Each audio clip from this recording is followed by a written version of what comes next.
Hello everyone, welcome to my channel. आज मैं आपको दिखाने वाली हूँ मॉन्स्टेरा प्लांट की एक वैरायटी। देखिए, ये है मॉन्स्टेरा प्लांट की वैरायटी। आप बताएं, क्या मैं सही कह रही हूँ? जी नहीं, बिल्कुल नहीं। ये मॉन्स्टेरा प्लांट की वैरायटी नहीं है, बल्कि इस प्लांट का नाम है एपिप्रेमनम पिनाटम। अक्सर लोग इसे मॉन्स्टेरा प्लांट के साथ कंफ्यूज करते हैं, क्योंकि इसकी लीव्स में ये जो फेनिस्ट्रेशन होता है और ये जो कट होते हैं, इसकी वजह से उन्हें लगता है कि एक मॉन्स्टेरा प्लांट की वैरायटी है, पर ये मॉन्स्टेरा प्लांट नहीं है। इसे ड्रैगन टेल प्लांट भी कहा जाता है। मैच्योर होने पर जब इसकी लीव्स में ये फेनिस्ट्रेशन उभर कर आता है तो ये कुछ इस तरह के दिखाई देते हैं, पर इसकी शुरुआती लीव्स बिल्कुल मनी प्लांट की तरह होती है, पर बस साइज़ में थोड़ी सी लंबी होती है, क्योंकि ये मनी प्लांट की फैमिली से ही बिलोंग करता है।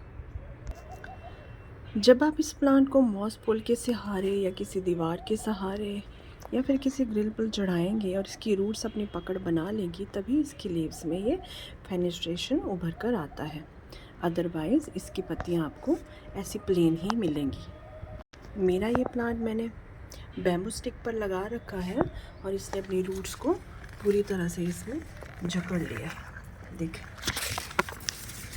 मैं आपको इसकी रूट्स दिखाती हूँ। देखें, इसकी रूट्स देखें, ये इसकी रूट्स हैं, और देखो इन्होंने इस बैम्बू स्टिक को किस तरह से जकड़ा हुआ है।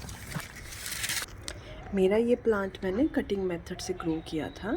जैसे मैंने आपको अभी दिखाया, इसकी एरियल रूट्स होती हैं, तो कोई भी प्लांट जिसकी एरियल रूट्स होती हैं उसको ग्रो करना सबसे आसान है। बस इसकी एक स्टेम आप कट कर लीजिए। इसकी छोटी से छोटी स्टेम भी आप ग्रो कर सकते हैं, जिसके साथ सिर्फ एक लीव लगा हो, पर उसमें स्टेम होना ज़रूरी है, और उसे पानी में या फिर मिट्टी में प्रोपेगेट कर लीजिए। अगर आप उसे मिट्टी में लगाना चाहते हैं तो आप थोड़ा सैंडी सॉइल लीजिए, और पानी में तो आपको कोई टेंशन ही नहीं है। एक गिलास में पानी डाल के रख लीजिए और इसकी स्टेम को डाल लीजिए, और टाइम टाइम से देखते रहिए कि इसकी रूट्स की ग्रोथ हो रही है कि नहीं। और अगर आप मिट्टी में इस प्लांट को आप लगाते हैं कटिंग के थ्रू, तो आपको थोड़ा सा पानी का ध्यान रखना पड़ेगा। मैंने अपने प्लांट से न जाने कितनी कटिंग बनाई थी, पर मैं उसे संभाल नहीं सकी, क्योंकि रेन लगातार होती रही और रेन का पानी उस पर गिरता रहा, और मैंने उसको शेडी एरिया में भी रखा, पर वहाँ तक भी रेन का पानी आ रहा था और वो सब ख़राब हो गई। और अब मेरे पास इसकी सिर्फ 2 ही कटिंग बची थी, जिससे मैंने एक दूसरे पॉट में लगा लिया है। बस ये हैं वो कटिंग्स। देखिए, अब इनकी ग्रोथ अच्छी चल रही है। देखिए, ये 2 कटिंग्स मैंने लगा ली थी, और इसके चारों तरफ भी मैंने 3-4 कटिंग और लगाई थी, पर जैसे कि मैंने आपको बताया, पानी की वजह से वो सब ख़राब हो गई। तो आपको हमेशा पानी का ख्याल ज़रूर रखना है। आप इस प्लांट को कटिंग से पूरे साल भर कभी भी ग्रो कर सकते हैं, पर अच्छा होगा यदि आप इसे फरवरी से लेकर अक्टूबर तक ग्रो करें, क्योंकि उसके बाद नवंबर दिसंबर से इसका डोरमेंसी पीरियड स्टार्ट हो जाता है। इवन कि आप उस टाइम भी इसको पानी में लगा कर रखेंगे तो इसे कोई नुकसान तो नहीं होगा, पर आपको बहुत लंबा वेट करना पड़ेगा इसे शिफ्ट करने के लिए सॉइल में। फरवरी तक आप फिर इसे शिफ्ट नहीं कर सकते, तो अच्छा होगा कि आप इसके ग्रोइंग पीरियड में ही इसकी कटिंग लगाने की ट्राई करें। आप इसके कटिंग का यूज़ इंडोर डेकोरेशन में भी कर सकते हैं। किसी अच्छी सी बॉटल या किसी अच्छे से ग्लास जार में लगाकर इसकी कटिंग को आप शो करने के लिए किसी कॉर्नर शेल्फ पर या सेंटर टेबल पर या डाइनिंग टेबल पर या अपने रूम के किसी भी कोने पर रख सकते हैं, और इस तरह आपको ये प्लांट डेकोरेट भी करता रहेगा आपके हाउस को, आपके कमरों को, और साथ में ग्रो भी होता रहेगा। जब आपको लगे कि इसकी रूट्स इतनी ज़्यादा ग्रो हो चुकी हैं कि अब वो मिट्टी में लगाने के लिए तैयार हैं, तब आप इसे बॉटल से बाहर निकालें और 1 पार्ट सॉइल और 1 पार्ट कंपोस्ट में इसे लगा दें। अगर आपके यहाँ की सॉइल सैंडी है तो आपको उसको सैंड मिक्स करने की ज़रूरत बिल्कुल भी नहीं है। इवन कि ये हार्ड सॉइल में भी आसानी से चल जाता है, क्योंकि इसकी रूट्स इतनी मोटी होती हैं, जैसे कि मैंने आपको पहले दिखाया। तो उनको कोई भी फ़र्क नहीं पड़ता है कि आपकी सॉइल हार्ड है या लूज़ है। इवन कि हार्ड लूज़ में ज़्यादा अच्छे से चलता है, अपनी पकड़ अच्छे से बना के रखता है, क्योंकि इसकी ग्रोथ इतनी ज़्यादा होती है। तो ये पॉट में जो सॉइल है वो ऐसी होनी चाहिए जो इसे बांध कर रखे। अगर आप इसे मॉस पोल लगाकर ग्रो करते हैं तो सोचिए, ये पूरा पॉट इस प्लांट के साथ आपके इंडोर के किसी कोने को कितना खूबसूरत बना देगा। और इसकी lush green leaves, glossy leaves, ये हमेशा ऐसे ही चमकती रहती हैं और इन पे धूल मिट्टी का भी बहुत कम असर दिखाई देता है।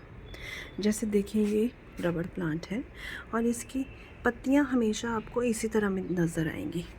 और ये प्लांट देखिए कैसा लश ग्रीन दिखाई दे रहा है, जबकि मैंने इसे कोई अभी तक साफ़ नहीं किया है। ये कई दिनों से ऐसा ही पड़ा हुआ है। इंडोर में काफ़ी दिनों तक ये प्लांट आसानी से चल जाता है। इसको कोई शौक लगता नहीं है बाकी प्लांट्स की तरह। तो आप इंडोर में अगर इस प्लांट को रखना चाहते हैं तो ये बहुत अच्छे से वर्क करेगा और आपको इसे जल्दी जल्दी बाहर भी नहीं निकालना पड़ेगा अन्य प्लांट्स की तरह। तो ये प्लांट इंडोर डेकोरेशन में यूज़ करने के लिए उपयुक्त है। तो आप इसका यूज़ अपने डेकोरेशन में ज़रूर करें। और यदि आपके पास गार्डनिंग का इतना स्पेस है कि ग्राउंड में आपके पास जगह है, तो किसी ट्री के सहारे या किसी दीवार के सहारे या किसी ग्रिल के सहारे से लगा दीजिए। और ये इतना वाइल्ड ग्रोथ करेगा कि आपको इसे टाइम से कट करना पड़ेगा, और तब इसकी लीव्स बहुत ही बड़ी बड़ी हो जाती हैं। पर्सनली मुझे इसकी वो बड़ी बड़ी लीव्स पसंद नहीं आती। अगर इन प्लांट्स की लीव्स का साइज़ इतना रहे ये तो कुछ ज़्यादा ब्यूटीफुल नज़र आते हैं। और जब इसकी ग्रोथ बहुत ही वाइल्ड हो जाती है, इसकी लीव्स बहुत बड़ी बड़ी हो जाती हैं, तो वो बहुत ही ज़्यादा एरिया कवर करती हैं और सारी जगह उन्हीं से भर जाती है। तो इसकी ब्यूटी इतनी निकल कर आती नहीं है। तो इस चक्कर में आप इसे ना खाद भी थोड़ी कम ही डालें, क्योंकि जितनी ज़्यादा आप इसमें फर्टिलाइज़र का यूज़ करेंगे इसकी लीव्स का साइज़ और भी बड़ा होता जाएगा। और मेरा ये प्लांट जिस पॉट में लगा हुआ है, आप यकीन करें कि मैंने इसमें फर्टिलाइज़र डाला ही नहीं है। जब मैंने इस प्लांट को लगाया था तो मेरे पास खाद नहीं थी और मैं इसे नॉर्मल सॉइल में ही लगा दिया था। और इस प्लांट से कट कर मैंने पता नहीं कितने प्लांट बनाने की कोशिश की है। तो सोचें, अगर मैं इसे कट ना करती तो ये कहाँ तक जाता। और ये 1 साल की इसकी ग्रोथ है। ये प्लांट कोई मेरे पास बहुत पुराना नहीं है, बस 1 साल से ही मेरे पास है। और ये इसकी 1 साल की ग्रोथ है। और इसकी ग्रोथ मैंने कितनी ज़्यादा कट की है, उसके बाद भी इतना ब्यूटीफुल और इतना बड़ा हो चुका है। तो आप इसकी ज़्यादा टेंशन ना करें फर्टिलाइज़र की। जैसा आपको सॉइल मिल जाए आप उसी में लगा दें। बस इसकी रूट्स को पकड़ने के लिए कोई चीज़ चाहिए, या तो आप मॉस्टिक लगा लें, हालांकि वो साइज़ में बहुत छोटी होती है, उसको आपको बाद में बढ़ाना ही पड़ेगा। तो अच्छा होगा कि आप कोई बैम्बू की बड़ी सी स्टिक लगा लें और उसी को पकड़ कर ये ग्रोथ करती रहेगी।